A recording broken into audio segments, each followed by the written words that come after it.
Magandang araw mga mare, samahan nyo nga kami sa kaganapan ngayong araw na ito.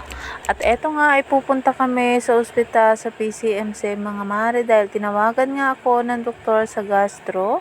Binigyan nga pala ng schedule ngayong darating na Sabado mga mare.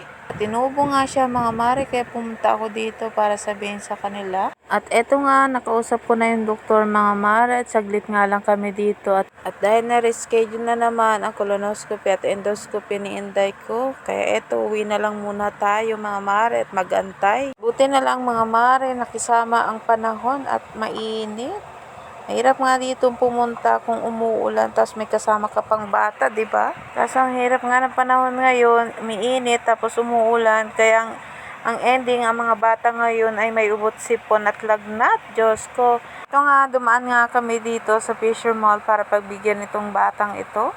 Nagpark lang nga kami dito mga mare at umakyat na nga rin kami dito sa mall. Pagkasama ang daddy niya sa mall ang punta, pero ang pagkasama ako ay sa park lang ang punta.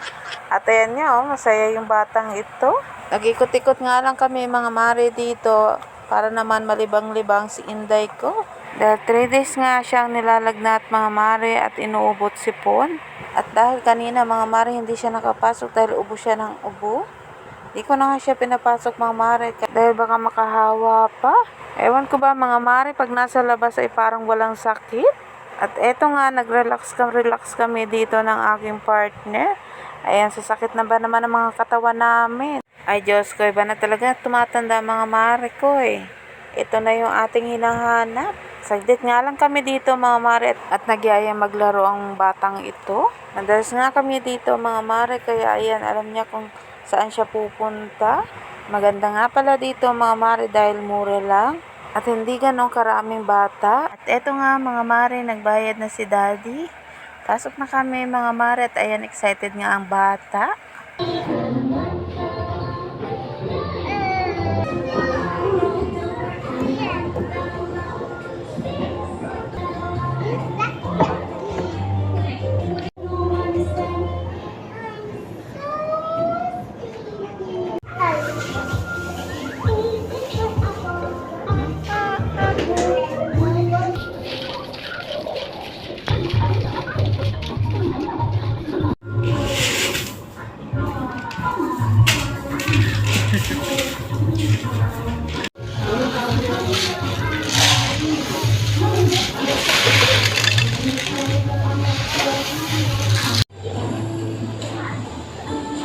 Sige. Saan gusto mo? Paano yan?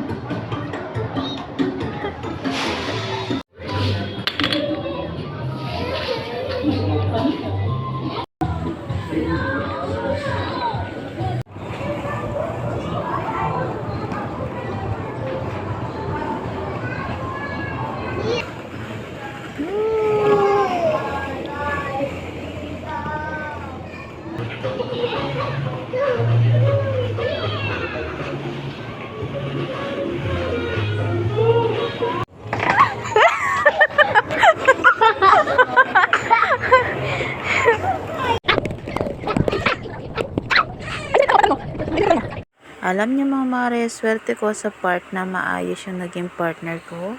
Hindi man perpekto ang buhay, pero kampante akong may katuwang ako sa hirap at ginhawa. At syempre kung hindi dahil sa kanya mga mare, hindi ko magagampanan ng pagiging isa ina sa anak ko. Uy, tama na ang drama. At eto nga, pumili nga lang kami ng merienda namin. Tapos uuwi na rin kami nito mga mare.